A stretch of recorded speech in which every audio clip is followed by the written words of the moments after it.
ఈ వీడియోని మొదలు పెట్టే ముందు నేను మాడదాం మనం రామ్మోహన్ నాయుడు గారు దీని గురించి ఏం మాట్లాడారో, అదే సివిలియన్స్ మనల్ని ఎలా ఎఫెక్ట్ చేయబోతుందో, తప్పు చేసిన వాళ్ళకి ఎలాంటి పనిష్మెంట్ ఇవ్వబోతున్నారో ఆ ఎంక్వైరీ రిపోర్ట్ గురించి అంతా నేను మాడతాను. కానీ ex air marshal Sanjeev Kapoor గారు ట్వీట్ చేశారు. ఆయన అందులో హీఈస్ వెరీ వెరీ క్లియర్. ఒకప్పుడు డీజీసీఏకి ఇవాళ డీజీసీఏకి ఎటువంటి పొంతన లేదు. ఒకప్పుడు సబ్జెక్ట్ మ్యాటర్ ఎక్స్పర్ట్స్ ఉండేవాళ్ళు, రిటైర్డ్ ఐఏఎఫ్ ఆఫీసర్లు ఉండేవాళ్ళు, ఫైటర్ జెట్ పైలట్స్ ఉండేవాళ్ళు. వాళ్ళు అక్కడ కూర్చోవడం వల్ల, సేఫ్టీ మీద వాళ్ళకి అవగాహన ఉండడం వల్ల సరైన డెసిషన్ మేకింగ్ వాళ్ళు చేసేవాళ్ళు. కానీ ఇవాళ ఏం నడుస్తుంది, పైలట్ల ప్రాణాలని తద్వారా జనాల ప్రాణాలని మనం రిస్క్ లో పెడుతున్నాం అనే మీనింగ్ వచ్చినట్టు ఆయన రాస్తూ సబ్జెక్ట్ మ్యాటర్ ఎక్స్పర్ట్స్ మళ్ళీ రావాలి అని ఆయన చెప్పారు. దీని గురించి అందరికీ అర్థమయ్యేలా చెప్పాలంటే క్లియర్ గా, జాతిరత్నాల సినిమా మనం చాలా మంది చూసే ఉంటాం కదా. అందులో స్పోర్ట్స్ మినిస్టర్ కి క్రికెట్ ఆడడం రాదు అనే కాన్సెప్ట్ మీద ఒక సెకండ్ హాఫ్ అంతా ఒక డ్రైవ్ నడుస్తుంది. క్లైమాక్స్ ట్విస్ట్ అదే. ఆయన నేను చాలా పెద్ద క్రికెట్ అని, కాకపోతే నేను గోల్ కీపర్ అని అంటాడు ఆయన.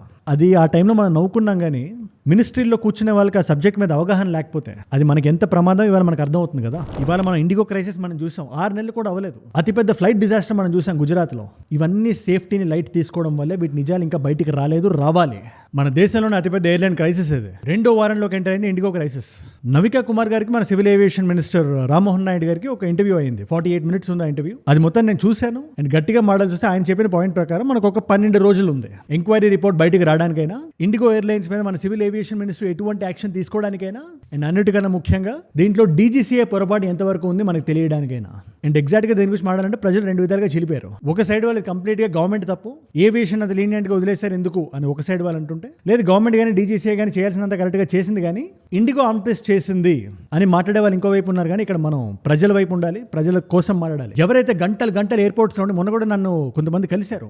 లక్నో నుంచి హైదరాబాద్ వస్తున్నాం అండి, 7 గంటలు వెయిట్ చేసాం మేము, చివరికి మా ప్రయాణం అవ్వలేదు, మేము వేరే విధంగా వచ్చాం, మేము రిఫండ్ ఇనిషియేట్ అయిందని మెసేజ్ వచ్చింది కానీ ఇంకా డబ్బులు మాకు రాలేదండి, ఏంటండి ఇది అని అడుగుతున్నారు. ఒక పక్క మనశ్శాంతి పోయి, ఇంకో పక్క కాంపన్సేషన్ అంటూ జస్ట్ ఏదైతే ఫీజు వాళ్ళు వసూలు చేశారో దాన్ని మళ్ళీ తిరిగి ఇచ్చేసి, ఎటువంటి ఇంటిమేషన్ నోటిఫికేషన్ ఏది లేకుండా జనాలు ఎయిర్పోర్ట్ వరకు రప్పించి వాళ్ళ సమయాన్ని వృధా చేసి మెంటల్ పీస్ని గ్రాంటెడ్గా తీసుకున్న డబ్బులు మళ్ళీ మొహం మీద కొడుతున్నారు. దీన్ని కాంపన్సేషన్ అని పిలుస్తున్నారు. 750 crores చేశామేమో దేశం మొత్తానికి అని చెప్పి ఎవరైతే సీఈఓ ఉన్నారో ఆయన వీడియో బయటలు ఇస్తున్నారు. అది చూస్తుంటే ఏఐలో ఉందని చెప్పి చాలా మంది మాట్లాడుతున్నారు. ఏదైనా అది ఏ కాదు, ఇక్కడ మనం ఆ డిబేట్ మనం పెట్టట్లేదు. కానీ రామ్మోహన్ నాయుడు గారు చెప్పిన పాయింట్స్ మనం ఎందుకని కేటగారికల్గా డిస్కస్ చేయాలంటే, ఇది వేరే డిజాస్టర్స్లో కాదు. ఇది ఏవియేషన్ అనేది మన అందరి జీవితాల్లో ఏదో ఒక టైంలో వస్తుంది. మనం ఎటువంటి క్లాస్ బ్రాకెట్లో ఉన్నా కూడా ఎమర్జెన్సీ అనే టైం మనకు ఉంటుంది. అలాంటి ఎమర్జెన్సీ అప్పుడు మన ఎయిర్ ట్రావెల్ మనం ఆప్ట్ చేసుకుంటాం. సో ఇది మన అందరి జీవితంలో ఉండే విషయం కాబట్టి ఆ విషయాన్ని మన జీవితం నుంచి మర్చిపోకుండా మనం ఉండాలన్నా, ఇంత పెద్ద డిజాస్టర్ మళ్ళీ ఒక 10-15 రోజుల తర్వాత మనం మర్చిపోకుండా ఉండాలంటే దీని గురించి మనం మాట్లాడాలి, క్వశ్చన్ చేయాలి, చేస్తూనే ఉండాలి. తప్పు అసలు ఎక్కడ జరిగింది,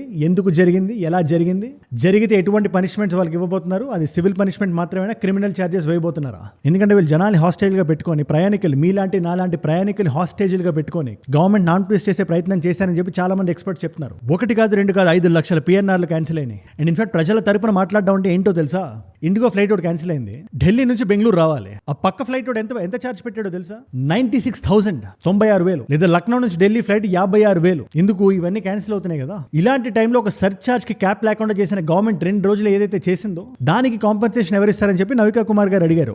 Right now we are only talking about refunds for the cancellations that took place. Where is the compensation that the airline should pay for the hardship they have caused? ఎందుకంటే అసలైన కాంపెన్సేషన్ అంటే అదే కదా. టికెట్ ప్రైస్లు ఇచ్చేయడం compensation ఎలా అవుతుంది? ఇది ఒక సగటు వ్యక్తిలా నేను అడుగుతున్నాను. అండ్ ఈ పార్టీ ఆ పార్టీ అని కాదు, మీరు జాగ్రత్తగా వినండి. మనందరం డెమోక్రసీలో ఉన్నాం. డెమోక్రసీలో ఉండాల్సింది అకౌంటబిలిటీ. అది ఇండిగో లాంటి కంపెనీకైనా స్ట్రాంగ్ రెగ్యులేషన్స్ ఉండి తప్పు చేస్తే క్లాస్ బయట నిలబెట్టడం కాదు, స్కూల్ నుంచి సస్పెండ్ చేస్తామని తెలిస్తే ఆ తప్పు చేయడానికి ఆ స్టూడెంట్ 100 సార్లు ఆలోచిస్తాడు. ఇవాళ ఇండిగోకి నిజంగా పనిష్మెంట్ వస్తుంది అని ఒక నమ్మకం ఉందా, లేదా లేకనే ఇలా చేసిందా? అందుకని ఇలాంటి పనిష్మెంట్స్ ఇచ్చే బాడీ ఒకటి మనకి ఖచ్చితంగా ఉండాలి. దెబ్బకి ఇలాంటి గేమ్స్ ఆడకుండా ప్రైవేట్ కంపెనీలు ఉండాలి. మాదే రాజ్యం, మేము చెప్పేదే చట్టం అనే యాటిట్యూడ్ ఉంది కదా, ఇది జనాల్ని లైట్ తీసుకున్నట్టు అవుతుంది. ఇది భర్త శరీరాన్ని పెట్టుకొని ఒక ఆవిడ ఉంది అక్కడ ఎయిర్పోర్ట్ లో, భర్త శరీరాన్ని. అందుకని దీనికి సంబంధించి ఎటువంటి క్వశ్చన్స్ అడుగుతున్నా ఎంక్వైరీ రిపోర్ట్ గురించి వెయిట్ చేద్దాం. రామ్మోహన్ నాయుడు గారు చాలా క్లియర్ గా ఉన్నారు. ఆయన చెప్తున్న వర్షన్ ఏంటంటే, ఎంక్వైరీలో మనం ఒక 10-15 మందిని మాత్రమే కాదు కదా చూడాల్సిందే. అన్ని ఎయిర్పోర్ట్స్ లో, అన్ని ఫ్లైట్స్ లో జరిగిన అన్ని ఇన్సిడెంట్స్ ని మనం క్లోజ్ గా పరిశీలించి దీంట్లో ఎవరెవరు ఇన్వాల్వ్ అయి ఉన్నారు, అందులో సిస్టమ్ లో ఉండే వాళ్ళు ఎంతమంది ఉన్నారు, వాళ్ళందరినీ కూపి పెట్టి బయటికి లాగి ఇవ్వాల్సిన పనిష్మెంట్ ఇవ్వడానికి నేను రెడీగా ఉన్నా, సిద్ధంగా ఉన్నా అని చెప్పి ఆయన అంటున్నారు. I want to find people who are accountable also for this within the system. system, and we want to ensure that this kind of incident does not repeat itself in the future. ఒక్క దగ్గర మాత్రం, అది కూడా DGCA దగ్గర మాత్రం ఆయన ఒక clear cut answer ఇవ్వలేదు. అది ఖచ్చితంగా ఆయన ఇవ్వాలని చెప్పి ఎవరైనా కోరుకుంటున్నారు. ఏంటి ఆ క్వశ్చన్ అని తెలుసుకునే ముందు ఒక చిన్న మాట. దేశం కోసం, ప్రజల కోసం, మనలాంటి జనాలు, సగటు సామాన్య వ్యక్తులు రోజు క్రాస్ చేస్తున్న సమస్యల కోసం రోజుకో వీడియో నాది వస్తుంది ఎవ్రీ సింగిల్ డే. అందరికీ అర్థమయ్యే భాషలో ఎటువంటి కాంప్లికేటెడ్ టర్మినాలజీ ఉన్నా సింప్లిఫై చేసి ఒక 15-20 నిమిషాలు వీడియో చేసి మీ ముందు పెట్టేస్తాం. మీరు ఎవరైనా కొత్త వాళ్ళు ఈ వీడియోని చూస్తుంటే మీరు చేయాల్సింది ఒక్కటే, ఈ నాలెడ్జ్ పిల్ మీరు రోజు తీసుకోవాలనుకుంటే జస్ట్ కింద కనబడే సబ్స్క్రైబ్ బటన్ నొక్కి పెట్టేసుకోండి. డన్. ఎనీవేస్, ఇక్కడ నవికా కుమార్ గారు అడిగిన క్వశ్చన్ ఏంటంటే డీజీసీ ఎందుకు అలా వెనకడు గేయాల్సి వచ్చింది. ఇన్ఫాక్ట్ డీజీసీలో 50% మంది మాత్రం ఇంకా ఎందుకు పనిచేస్తున్నారు, 50% వేకెన్సీలు ఎందుకు ఉన్నాయి, 1633 పోస్టులు ఉంటే అందులో 750 మందే ఎందుకు ఇప్పుడు ప్రస్తుతానికి ఉద్యోగంలో ఉన్నారు, మిగతా వాళ్ళు లేకుండా అది అంత ఎఫిషియెంట్గా ఎలా పనిచేయగలుగుతుంది. ఇన్ఫాక్ట్ అన్ని ఉద్యోగాలు కంప్లీట్గా లేకపోవడం వల్ల సరైన ఓవర్ సైట్ మిస్ అవుతుందా, అలా మిస్ అవడం వల్ల ఇండిగో లాంటి దుర్ఘటన జరిగిందా? The DGCA, which has personnel requirement of 1034 the last I counted, only 550 people are there. It's half empty, 50%. అంటే దానికి సంబంధించి రామ్మోహన్ నాయుడు గారు లేదు డీజీసీఏ ప్రాబ్లం ఏం లేదు, తప్పేం లేదని చెప్పి అంటున్నారు. కానీ చూడాలి ఖచ్చితంగా డీజీసీఏ తప్పిందులో ఎంత ఉందో మనకి సమయం సమాధానం చెప్తే ఆ ఎంక్వైరీ రిపోర్ట్ బయటకు వచ్చిన తర్వాత మనం మాట్లాడదాం దాని గురించి. బట్ లాస్ట్ టైం ఇండిగో వీడియోలో నేను ఏం చెప్పాను, ఫిబ్రవరి 2024లో హైకోర్టు ఒక జడ్జ్మెంట్ పాస్ చేసింది. అఫ్ కోర్స్ ఇది పైలట్ అసోసియేషన్ వెళ్ళి కంప్లైంట్ చేసి చూడండి FDTL రూల్స్ ఇంటర్నేషనల్గా ఎలా ఉన్నాయో, పైలట్లకు కానీ సరైన రెస్ట్ లేకపోతే యాక్సిడెంట్లు నడుస్తాయి. మన కంపెనీస్ అలాంటి రెస్ట్లకు విరుద్ధంగా నడుపుతున్నారు, రాత్రి పగలు మాతో పని చేపిస్తారు, మీరు మాకు ఉపశమనం కలిగించాలి అని హైకోర్టును అడిగితే ఒక 12-13 సంవత్సరాల తర్వాత FDTL రూల్స్ మారుస్తూ ఒక జడ్జ్మెంట్ పాస్ చేసింది. జాగ్రత్తగా వినండి, ఇది గవర్నమెంట్ పాస్ చేసింది కాదు, హైకోర్టు ఇచ్చింది. అవి కూడా 2 ఫేజులుగా పాటించాలని. First phase is July 1st and second phase is November 1st. In fact దీని గురించి క్రిస్టల్ క్లియర్గా లాస్ట్ వీడియోలో నేను మాట్లాడాను. ఇప్పుడు మనం దీని తర్వాత జరిగిన విషయాల గురించి మనం చూద్దాం. మనం ఇన్ఫాక్ట్ తర్వాత బయటకు వచ్చిన నిజాల గురించి. December 2nd ఒక ఇంట్రెస్టింగ్ విషయం ఒకటి జరిగింది. ఎవరైతే పైలట్స్ ఇండిగోలో పనిచేస్తున్నారో వాళ్ళు లాగిన్ అయ్యే టైంలో ఎవరైనా చెక్ ఇన్ అయ్యేటప్పుడు ఏదైనా ఫ్లైట్ స్టార్ట్ చేసే ముందు లాగిన్ అవ్వాలి, చెక్ ఇన్ చేయాలి ఒక టైం. వాళ్ళు లేట్ నైట్స్ అది చేస్తుంటే అది లాగిన్ అవ్వట్లా, 3, 4, 5. పైగా అది డిసెంబర్. ఇన్ఫాక్ట్ పైలట్స్ బయటకు వచ్చి చెప్పారు మాకు లాగిన్స్ అవ్వట్లేదు, మేము అవైలబుల్ గానే ఉన్నాం. అంటే దీన్ని ఎవరు ఆపారో మనం ఇండిగో మేనేజ్మెంట్ మనకు సమాధానం చెప్పాలి ఇవాళ. బట్ నేను ఇక్కడ చెప్దాం అనుకున్న పాయింట్ ఏంటో తెలుసా క్లియర్ గా, వాళ్ళు సెకండ్ ఏదైతే చూసారో, ఏవైతే లాగిన్స్ ఆగిపోయినాయో దానివల్ల థర్డ్ రోజు 70 ఫ్లైట్స్, ఫోర్త్ రోజు 300 ఫ్లైట్స్, ఫిఫ్త్ రోజు 1000 ఫ్లైట్స్ కి పైగా ఇది కంటిన్యూ అవుతూనే ఉంది. 2వ వారానికి వచ్చేసింది. వీడియో బిగినింగ్ లో చెప్పినట్టే ఒక 5% ఫ్లైట్స్ ని కట్ చేసామే అని చెప్పి గవర్నమెంట్ ప్రకటించింది. పనిష్మెంట్ అని చెప్పి ఇండిగోకి, జనరల్ గా ఇండిగోది 65% షేర్, అంటే ఆల్మోస్ట్ ఒక మొనోపోలీ. ఇండిగో, ఎయిర్ ఇండియా తీసేస్తే వేరే ఫ్లైట్స్ చాలా తక్కువ ఉన్నాయి. సో ఏ రూట్స్ లో అయితే ఓన్లీ ఇండిగో ఆపరేట్ చేసిందో ఆ రూట్స్ కాకుండా వేరే కాంపిటీషన్ కూడా ఉండే రూట్స్ కొన్ని ఉంటాయి. హై డెన్సిటీ రూట్స్ అంటారు వీటిని. ఢిల్లీ ముంబై బెంగళూరు, హైదరాబాద్ ఢిల్లీ, ఇలాంటి రూట్స్ ఉంటాయి కదా. ఇందులో అన్ని ఎయిర్లైన్స్ మీకు ఉంటాయి. ఇప్పుడు ఇలాంటి రూట్స్ లో ఎక్కడైతే ఇండిగో ఆపరేట్ చేస్తుందో అలాంటి రూట్స్ ని ఒక 115 ఫ్లైట్స్ ని క్యాన్సిల్ చేసాం. ఇన్ఫాక్ట్ 5% మాత్రమే కాదు 10% చేస్తాం అని చెప్పి రామ్మోహన్ నాయుడు గారు అంటున్నారు. అంటే దగ్గర రోజుకి 230 ఫ్లైట్లు. ఇది పెనాల్టీ మేము ఇండిగోకి ఇచ్చేది అంటున్నారు. కానీ సరిపోతుందా అని చెప్పి ఎవరికైనా వచ్చే క్వశ్చన్ అది. ఇండిగో చేసిన పనికి, చూపించిన అహంకారానికి చెప్తున్నాను కదా, 2 సంవత్సరాల ముందు రూల్స్ తెలుసు, చేతిలో పైలట్స్ ఉన్నారు. మనం స్విచ్ కట్టేద్దాం, మనకు పెద్ద పనిష్మెంట్స్ ఏం లేవు రూల్ బుక్ లో. మనం లేకపోతే ప్రయాణికులు ట్రావెల్ చేయలేరు, చూద్దాం భారతదేశం ఏం చేస్తుందో అనే మీనింగ్ వచ్చినట్టు వాళ్ళు బిహేవ్ చేశారు కదా. అలాగే స్విచ్ కట్టేశారు కదా. అక్కడ పైలట్లకి ఎటువంటి సంబంధం లేదు, గ్రౌండ్ స్టాఫ్కి ఎటువంటి సంబంధం లేదు. వాళ్ళకి కంప్లీట్గా బ్లైండ్ ఫోల్డెడ్గా పెట్టారు. మీరు జనాల మీద తోలేశారు. వాళ్ళు తిడితే పడండి అని చెప్పి. రోజుకి 2300 సార్లు ఫ్లైట్ చేసే ఇండిగో ఏదైతే ఉందో, అన్ని రూట్స్ ఉంటాయి, రోజుకి 8% ఆఫ్ ద ఫ్లైట్స్ మాత్రమే టైంకి మొదలయ్యాయి. దీనికి ఏంటి కారణం? ఎంక్వైరీ రిపోర్ట్ నుంచి బయటకు రావాల్సిన మనకి నిజాలు ఏంటి? నాకు 3 సమస్యలు కనబడుతున్నాయి. నేను కేటగారికల్గా చెప్తే మీరు జాగ్రత్తగా వినండి. Point number 1, IndiGo's lean and mean model. జనరల్గా ఇండిగో ఎట్లా పనిచేస్తుంది అంటే, కాస్ట్ కట్ చేయడానికి, ఫ్యూయల్ కట్ చేయడానికి, ఎఫిషియెంట్గా ఉండడానికి, పైలట్స్ తక్కువ మంది ఉన్నా కూడా ఎక్కువ రూట్లు తిప్పడానికి ఒక A320 ఫ్లీట్ మాత్రమే పెట్టుకుంటది. దాంట్లోనే పైలట్లకి టైప్ రైటింగ్ ఇప్పిస్తుంది, క్రూకి ట్రైనింగ్ ఇప్పిస్తుంది, ఫుడ్ కూడా. ఇన్ఫాక్ట్ ఎన్ని శాండ్విచ్ లోపలికి వెళ్తాయని కాదు, ఆ ఫుడ్ వెయిట్ ఎంత అనే ప్రాతిపదికన మాత్రమే అది లోపలికి వస్తుంది. దీనివల్ల వెయిట్ మాక్సిమం తక్కువ ఉంటుంది. కాకపోతే 100-200 ఫ్లీట్ ఉన్నప్పుడు అది ఓకే, కానీ 350 ఫ్లీట్ ఉంది ఇవాళ. ఇప్పుడు ఇంత ఫ్లీట్ ఉండే ఎయిర్లైన్స్ 60% మార్కెట్ షేర్ ఉన్నప్పుడు వాడడం చాలా కష్టం, చాలా తప్పది. ఇన్ఫాక్ట్ ఇంత ఫ్లీట్ పెట్టుకొని ఇంత లీన్ మోడల్ నడుపుతూ ఎటువంటి గవర్నమెంట్ ఓవర్ సైట్ లేకుండా, గవర్నమెంట్ క్వశ్చన్ చేయకుండా ఎలా నడుపుతుంది, ఎటువంటి బఫర్ సిస్టమ్ లేకుండా కూడా చాలా డౌట్ఫుల్. అది ఎంక్వైరీలో బయటికి రావాల్సిన విషయం. అది రెండో ఇంపార్టెంట్ మిస్టేక్, కంప్లీట్ గా గ్రౌండ్ స్టాఫ్ ని వీళ్ళకి మాకు ఎటువంటి సంబంధం లేదు అన్నట్టు వదిలేశారు. ఆ రోజు 2nd, 3rd, 4th, 5th ఈ టైం అంతా మీరు చూస్తే ఇష్యూ ఇంత బలంగా ఉంది. ప్యాసింజర్లందరూ లోపలికి వచ్చి ఎవరిని ఏం అడగాలో తెలియదు. ఆ పైనుండే సీఈఓల, టాప్ బ్రైస్ అఫీషియల్స్ ఎవరు కిందకు వచ్చి మాట్లాడరు, ఎటువంటి నోటీసులు ఇవ్వరు. అక్కడ పాపం వాళ్ళకి గ్రౌండ్ స్టాఫ్ కనబడుతుంటారు, వాళ్ళకి ఎటువంటి ఆదేశాలు ఉండవు. వాళ్ళకి జీతం రావాలంటే కంపెనీని డిఫెండ్ చేయాలి. ఏ రెస్పాన్సిబుల్ కంపెనీ అనేది ఇలా చేస్తుందా? ఒకవేళ ఏదైనా జరగనంత అక్కడ జరుగుంటే ఎవరు రెస్పాన్సిబిలిటీ తీసుకునే వాళ్ళు? ఇది ఖచ్చితంగా ఎంక్వైరీలో బయటికి రావాల్సిన విషయం. ఇది మనకి రామ్మోహన్ నాయుడు గారు ఏదైతే ప్రామిస్ చేశారో వచ్చే 12 రోజుల్లో వస్తుందని రెస్పాన్స్, అందులో ఐ విల్ బి వెయిటింగ్. దీని గురించి ఏమైనా రిబటల్ ఉందా అని. అండ్ మూడోది most costly most important mistake వాళ్ళు చేసింది ఏంటో తెలుసా, ఇండిగో కంపెనీ ఆ రోజు ఫ్లైట్ వెళ్ళదని వాళ్ళకి తెలుసు.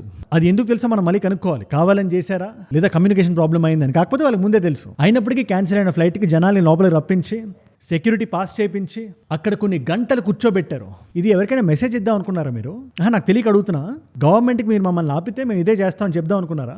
And one more important thing, వీళ్ళు షో కాస్ నోటీస్ ఇచ్చింది డీజీసీఏ. అగైన్ డీజీసీఏ కూడా లాస్ట్ మినిట్ దాకా వెయిట్ చేసి ఇండిగోకి దానికి సమాధానం వాళ్ళు చెప్తూ వాళ్ళు ఏం రాస్తారు, వాళ్ళు లాస్ట్ మినిట్ వరకు FDTL flight duty time limit ఏదైతే ఉందో వాటి గురించి మేము నెగోషియేట్ చేస్తున్నాం, మేము గవర్నమెంట్తో మాట్లాడుతున్నాం, మేము మాకు రిలాక్సేషన్ ఇవ్వమని అడుగుతున్నారంట. అంటే వేరే Akasa airlines, Air India, SpiceJet వీళ్ళందరికీ సరిపోయింది, వీళ్ళందరూ మార్చుకోగలిగారు 1.5 year టైంలో. ఇండిగోకి సరిపోలేదు, వాళ్ళు లాస్ట్ మినిట్లో అడుగుతున్నారు. First of all show cause నోటీస్కి వెళ్ళి రెస్పాండ్ అవ్వలేదు, తర్వాత మళ్ళీ రెస్పాండ్ అయ్యి రామ్మోహన్ నాయుడు గారిని నేను కలిశారు, దాన్ని ఆయన ట్విట్టర్లో కూడా పెట్టారు ఆ ఇమేజెస్ మొత్తాన్ని, మేము ఇది చేస్తాం. కానీ ఏదైతే రిఫండ్స్ మాత్రం టికెట్స్కి పంపిస్తున్నారో అది సరిపోదు అనే విషయం జనాలు చెప్తున్నారని మీరు తెలుసుకోవాలి. అండ్ ఇంకొక కోర్ ఇంపార్టెంట్ విషయం ఏంటంటే, మీరు ఇలా లీనియన్స్ ఇచ్చేస్తే మీరు February 10 వరకు నడుపుకోండి. ఫస్ట్ ఆఫ్ ఆల్ ఆ లోపల వాళ్ళు పైలట్స్ని హైర్ చేయగలుగుతారని ఏంటి గ్యారంటీ? సరే చేయలేదు అనుకుందాం, దాని తర్వాత మళ్ళీ పోస్ట్పోన్ చేస్తారా? అలా చేస్తే జనాల ప్రాణాలను రిస్క్లో పెట్టినట్టే కదా. దానికి ఇట్ సైడ్ వాళ్ళు చెప్తున్న వాదన ఏంటంటే, ముఖ్యంగా గవర్నమెంట్లో ఉండేవాళ్ళు, లేదు మేము ఫ్లైట్స్ని కట్ చేసాం కదా, 10% ఆఫ్ ద ఫ్లైట్స్ని మేము కట్ చేయడం వల్ల ఇండిగోలో వాళ్ళ దగ్గర ఉండే పైలట్లు సరిపోతారు ప్రస్తుతానికి. ఆ ఫ్లైట్ చేయాల్సిన పైలట్స్ అందరూ ఇక్కడికి వచ్చేసి ఆ మిగిలిన ఫ్లైట్స్ని ఫ్లై చేయడంలో సరిపోతారు. సో ప్రస్తుతానికి ఇబ్బంది లేదని చెప్తున్నారు. కానీ ఇండిగో లాంటి కంపెనీని ఇంత పెద్ద తప్పు చేసినందుకు ఇంత చిన్న శిక్ష విధించి వదిలేయడం ఎంతవరకు కరెక్ట్? అందుకే ఎంక్వైరీ రిపోర్ట్లో మొత్తం కరెక్ట్గా ఉండాలి. ఆ రోజు ఖచ్చితంగా అది బయటకు వచ్చిన తర్వాత నేను వీడియో ఖచ్చితంగా చేస్తాను. ఇది నేనే కాదు, రామ్మోహన్ నాయుడు గారు కూడా ఇది ఇంకా బిజినెస్ ఈజ్ అన్ఫినిష్డ్, నేను సిద్ధంగా ఉన్నాను మాట్లాడడానికి, నేనే వచ్చి మాట్లాడతాను ఆ రోజు అంటున్నారు ఆయన. సో ఆయన ఏం చెప్పినా ఖచ్చితంగా నా వీడియో ఆ రోజు వస్తుంది. ఎందుకంటే 1-2 రోజులు మనం మాట్లాడి వదిలేస్తే 10 రోజులు 15 రోజుల తర్వాత ఎంక్వైరీ రిపోర్ట్ బయటకు వచ్చేదాకా జనాలు మర్చిపోయి కొత్త ఇష్యూ, కొత్త ప్రమాదం, కొత్త రెస్పాన్స్, ఇలా కాదు ఉండాల్సింది. ఇన్ఫ్యాక్ట్ ఇదే ఇంటర్వ్యూలో ఇదే నవికా కుమార్ గారు 171 ఫ్లైట్ ఉంది కదా ఎయిర్ ఇండియాది, జూన్ 12 జరిగింది, దాన్ని కూడా మనం కవర్ చేసాం. దాని ప్రిలిమినరీ రిపోర్ట్ 40 days తర్వాత వచ్చింది. ఫుల్ రిపోర్ట్ రావాల్సి ఉంది, అది రావడానికి 1 year 1.5 year పడుతుందని చెప్పి మనం ఆ రోజు మాట్లాడుకున్నాం. దాని గురించి కూడా అడిగారు, 6 months అయిపోయింది కదా ఏంటి రాలేదంటే, దానికి క్లియర్గా అయిన ఆన్సర్ చెప్తూ ICAO అని ఉంటుంది, ఇంటర్నేషనల్ సివిల్ ఏవియేషన్ ఆర్గనైజేషన్ అని. ఎందుకంటే ఫ్లైట్స్ మనం డొమెస్టికే కాదు కదా, ఇంటర్నేషనల్ కూడా ఉంటాయి కాబట్టి ఆ ICAO గైడ్ లైన్స్ ఏవైతే ఉంటాయో దానికి అనుగుణంగా మనం నడుచుకోవాలి. దాని ప్రకారంగానే ఎంక్వైరీ నడుస్తుంది. ఆ ఎంక్వైరీ రిపోర్ట్ కూడా బయటకు వస్తే త్వరలోనే అని చెప్పి ఆయన అన్నారు. So let me come back to this point. We are focusing on this investigation right now. దాని గురించి కూడా సార్ నేను వెయిట్ చేస్తున్నాను, నేనే కాదు మొత్తం భారతదేశం వెయిట్ చేస్తుంది. ఎందుకంటే సివిల్ ఏవియేషన్ ఉండే సేఫ్టీ అనేది ఇది మనందరికీ సంబంధించిన విషయం. ఇది ఏదో ఒక segment of the population of the కంట్రీకి సంబంధించింది కాదు. ఏ రోజైనా ఏ వ్యక్తి అయినా ఫ్లైట్ ఎక్కే అవకాశం ఉంది. ఈ రోజు అది ఒక కొన్ని వేలల్లో లెక్కపెట్టే శాతం మాత్రం కావచ్చు. కానీ ఒక సామెత ఉంది కదా, హవాయి చెప్పలు వేసుకున్నాడు కూడా హవాయి జహాజ్లో వెళ్ళే రోజు ఒకటి రావాలి అని. మరి ఆ రోజు వచ్చినప్పుడు అంతమంది ప్రాణాలని మనం అలా రిస్క్లో పెట్టలేం కదా. దీని మీద మీరు ఏమంటారు నాకు కింద కామెంట్స్లో ఖచ్చితంగా రాయండి, నేను మిమ్మల్ని అడుగుతున్నా. అండ్ ఒక్క విషయం, ఏదో ఓన్లీ ఇండిగోని మనం వేలెత్తి చూపించేసి మన సైడ్ ఏం ఇబ్బంది లేదన్నట్టు మనం చేతులు ఎత్తేస్తే అది కూడా కరెక్ట్ కాదు. అది ఇవాళ DGCAలో వేకెన్సీస్ ఉన్నాయి, అది నిజం. అది దాన్ని ఎవరు ఎస్కేప్ అవ్వలేరు, దాన్ని ఎవరు బైపాస్ చేయలేరు. 53% వేకెన్సీలు ఉన్నాయి. ఎందుకు అలాగా? ఏం నడుస్తుంది? జనాలు సేఫ్టీ కదా. DGCA రెస్పాన్సిబిలిటీస్లో ఏమేమి ఉంటాయి తెలుసా మీకు? పైలట్కి లైసెన్సింగ్ ఇవ్వడం నుంచి ఫ్లైట్ స్కూళ్ళకి పర్మిషన్ ఇవ్వడం వరకు, సివిల్ ఫ్లైట్స్కి సేఫ్టీ రూల్స్ అండ్ రెగ్యులేషన్స్ ఇవ్వడం నుంచి ఆ రూల్స్ని ఫాలో అవుతున్నాయా లేవా చూసుకోవడం వరకు అన్ని DGCA కిందనే ఉంటాయి. అలాంటి DGCA ఇవాళ ఇంత అండర్ ఎక్విప్డ్ ఎందుకు ఉంది? ఇంత ల్యాబ్స్ రాబోతుందని తెలిసినా కూడా ఇంత పెద్ద కంపెనీ, ఇండిగో లాంటి ఇంత పెద్ద కంపెనీ బఫర్ సిస్టంలో నడుపుతుంది, పైలట్స్ని ఆఖరి వరకు వాళ్ళని కష్టపెడుతుంది. వాళ్ళ దగ్గర సరైన పైలట్స్ లేరని తెలిసినా కూడా రెడ్ ఫ్లాగ్స్ ఎందుకు రైజ్ అవ్వలేదు? క్వశ్చనింగ్ ఎందుకు జరగలేదు? ఓవర్ సైట్ ఎందుకు జరగలేదు? ఇది ఒక సగటు వ్యక్తి అడగాల్సిన ప్రశ్న ఇది.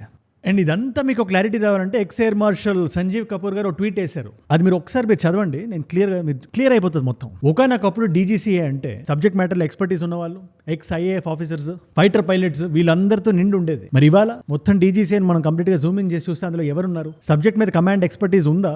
ప్రతి ఒక్కరు ICAO రిప్రజెంటేటివ్ కానీ DGCA చైర్మన్ కానీ అందరూ ఎక్స్పర్ట్స్ ఉండాలి. ఆ మార్పు మళ్ళీ రావాలి, ఆ రెగ్యులేషన్స్ జరగాలి, ఆ రిఫార్మ్ రావాలి. ఎక్కడో ఫారెన్ CEOలు వచ్చి మన దగ్గర ఇంత హై మార్కెట్ క్యాప్ ఉండే ఎయిర్లైన్స్కి CEOగా ఉండడం ఏంటి? ఆ ఎయిర్లైన్స్కి ఎటువంటి కాంపిటీషన్ లేకపోవడం ఏంటి? పైలట్స్ ఇంత స్ట్రెస్లో పనిచేయడం ఏంటి? నేను ఒకటే చెప్తున్నా, రిఫార్మ్స్ రావాలని చెప్పి ఇది ఆయన అన్నమాట, నేను కాదు.